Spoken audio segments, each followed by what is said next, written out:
ಈಗ ನೋಡೋದು interrogative sentences ಅಂದರೆ ಪ್ರಶ್ನಾರ್ಥಕ ವಾಕ್ಯಗಳನ್ನು. ಈಗ ಇಲ್ಲಿವರೆಗೂ ಫ್ಯೂಚರ್ವರೆಗೂ ಕಂಪ್ಲೀಟಾಗಿ ನೀನು ತಿಳ್ಕೊಂಡು ಯಾವುದಾ. ಈಗ ನೆಕ್ಸ್ಟ್ ನೀವು ಮಾಡಬೇಕಾಗಿರೋದು ಅದನ್ನೇ ಪ್ರಶ್ನೆ ಮಾಡುವಂಥದ್ದು, ಹೌದಾ? ಅದಕ್ಕೆ ಇಂಟ್ರಾಗೇಟಿವ್ ಸೆಂಟೆನ್ಸಸ್ನ ಫಸ್ಟು ಸಿಂಪಲ್ ಪ್ರೆಸೆಂಟ್ ಟೆನ್ಸಿಂದ ತಗೊಳ್ಳೋಣ. ಸಿಂಪಲ್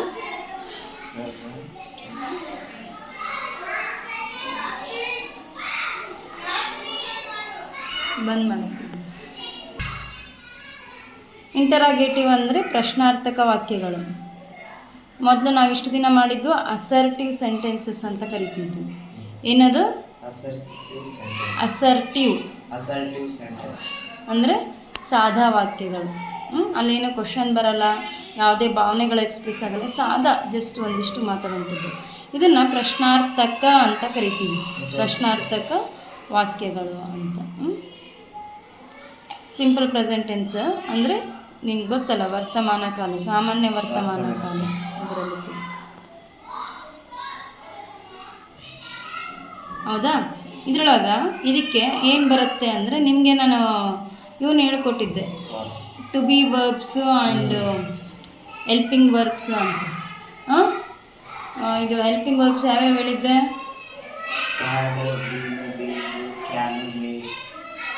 ಸೀರಿಯಲ್ ಆಗಿ ಕರೆಕ್ಟಾಗಿ ಹೇಳು, ನನಗೆ ರ್ಯಾಂಡಮ್ ಆಗಿ ಹೇಳು.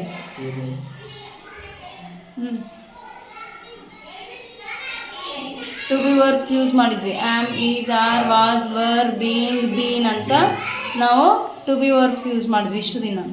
ಈಗ ನಾವು ಇಲ್ಲಿ ಯೂಸ್ ಮಾಡೋದು ಹೆಲ್ಪಿಂಗ್ ವರ್ಬ್ಸ್. ಹೆಲ್ಪಿಂಗ್ ವರ್ಬ್ಸ್ ಯಾವುವು?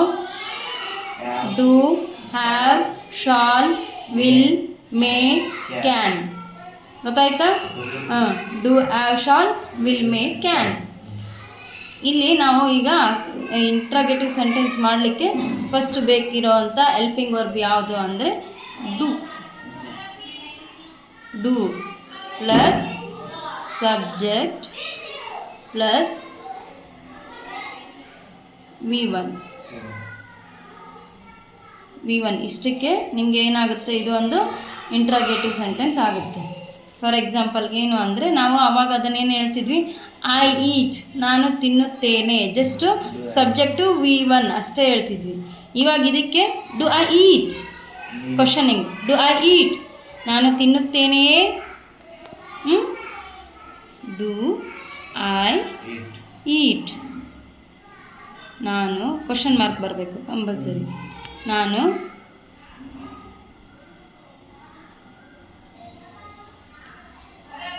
ಕ್ವಶನ್ ಮಾಡ್ಕೊಳ್ಳುವಾಗ ಇದನ್ನು ನಾನು ಇದನ್ನು ತಿನ್ನೋಕ್ಕಾಗುತ್ತಾ, ತಿನ್ನುತ್ತೇನಾ ಅಂತ ಕೇಳೋದು, ತಿನ್ನುತ್ತೇನೆಯೇ ಅಂತ. ಅದೇ ಥರ do we eat,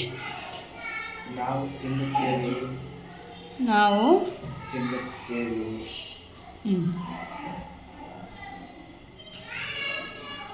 ತಿನ್ನುತ್ತೇವೆಯೇ. Do you eat, ಈಗ ಯಾರಾದರೂ ಕೇಳ್ತಿರ್ತಾರ, ಡು ಯು ಈಟ್ ಅಂತ ಕೇಳ್ತೀವಿ. ಅಥವಾ do you have any chats ಅಂತ ಕೇಳೋದಾಯಿತು. ಏನಾದರೂ ಚಾಟ್ಸ್ ತಿಂತೀಯಾ, ಏನಾದರೂ ಫ್ರೂಟ್ಸ್ ತಿಂತೀಯಾ, ಈ ಥರ ಕೇಳ್ತೀವಿ. ಡು ಯು ಲೈಕ್ ಅಂತ ಕೇಳೋದು. ನೀನು ತಿನ್ನುತ್ತೀಯಾ,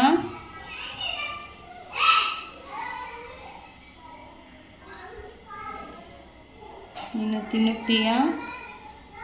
ಅದೇ ಥರ ಡು ಯು ಈಟ್, ನೀವು ತಿನ್ನುತ್ತೀರಾ, ನೀವು ತಿಂತೀರಾ. ಯಾರಾದರೂ ಗೆಸ್ಟ್ ಬಂದಿರ್ತಾರೆ, ನೀವು ಇದಕ್ಕೆ ತಿಂತೀರಾ ಅಂತ ಕೇಳ್ತೀವಿ. ಊಟ ಮಾಡ್ತೀರಾ ಅಂತ ಕೇಳ್ತೀವಿ, ಹೌದಾ? ಆ ಥರ ನೀವು ತಿನ್ನುತ್ತೀರಾ. ಅದೇ ಥರ ಡೂ ಬರಲ್ಲ ಇಲ್ಲಿ, ಡೂದ್ದು.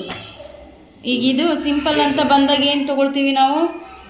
ಸಿಂಪಲ್ ಅಂತ ಬಂದಾಗ ಎಸ್ ಪ್ರತ್ಯಯ ತೊಗೊಳ್ತಿದ್ವಿ ತಾನೇ, ಈಟ್ಸ್ ಅಂತ ತೊಗೊಳ್ತಿದ್ವಿ. ಈಗ ಇಲ್ಲಿ ಈಟ್ಸ್ ಡೂ ಬದಲಾಗಿ ಡಸ್ ಈ ಈಟ್. ಅವನು ತಿನ್ನುತ್ತಾನೆಯೇ.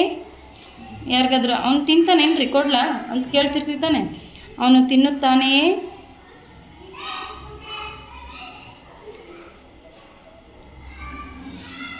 ಹೌದಾ? ಡಸ್ ಈ ಈಟ್ ಅಂತ ತೊಗೊಳ್ಬೇಕು. ಯಾವುದಾದ್ರೂ ಥರ್ಡ್ ಪರ್ಸನ್, ಈಗ ಈ ಶಿ ಇಟ್ ಅಲ್ಲದೇ ಯಾವುದಾದ್ರೂ ಒಬ್ಬರು ಹೆಸರು ತೊಗೊಳ್ಳೋದಾಗಿರ್ಬೋದು, ಅಥವಾ ಏನಾದರೂ ಥಿಂಗ್ಸ್ ಹೆಸರು ತೊಗೊಳ್ಳೋದಾಗಿರ್ಬೋದು, ಏನೇ ಒಂದು ಥರ್ಡ್ ಪರ್ಸನ್ ಬರುವಾಗ ನೀವು ಆವಾಗ ಇದನ್ನು ಡಸ್ ಅಂತ ಯೂಸ್ ಮಾಡ್ಕೊಳ್ಬೇಕು. ಅದೇ ಥರ ಡೂ ದೇ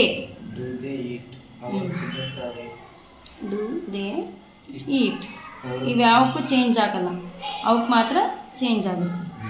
ಅವರು ತಿನ್ನುತ್ತಾರೆಯೇ.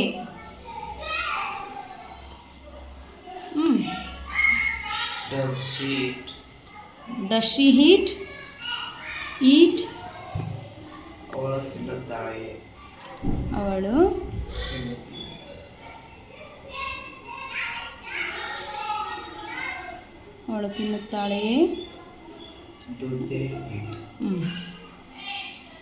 ಡೂ ದೇ ಈಟ್, ಅವರು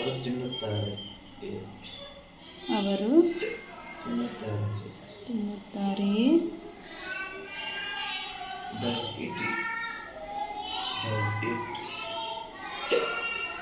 ಈಟ್, ಅದು ತಿನ್ನುತ್ತದೆಯೇ.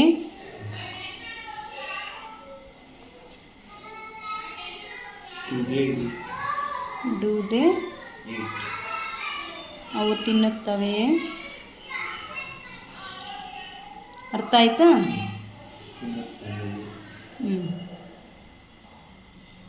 ಇದೇ ಥರ ಬರೆ, ಓದು ಎಲ್ಲದಕ್ಕೂ ಕೂಡ ಡು ಐ ರೈಟ್, ನಾನು ಬರೆಯುತ್ತೇನೆ, ಬರೆಯುತ್ತೇವೆಯೇ, ಬರೆಯುತ್ತೀಯಾ, ಬರೆಯುತ್ತೀರಾ, ಬರೆಯುತ್ತಾನೆಯೇ, ಆ ಥರ ತೊಗೊಳ್ಬೇಕು.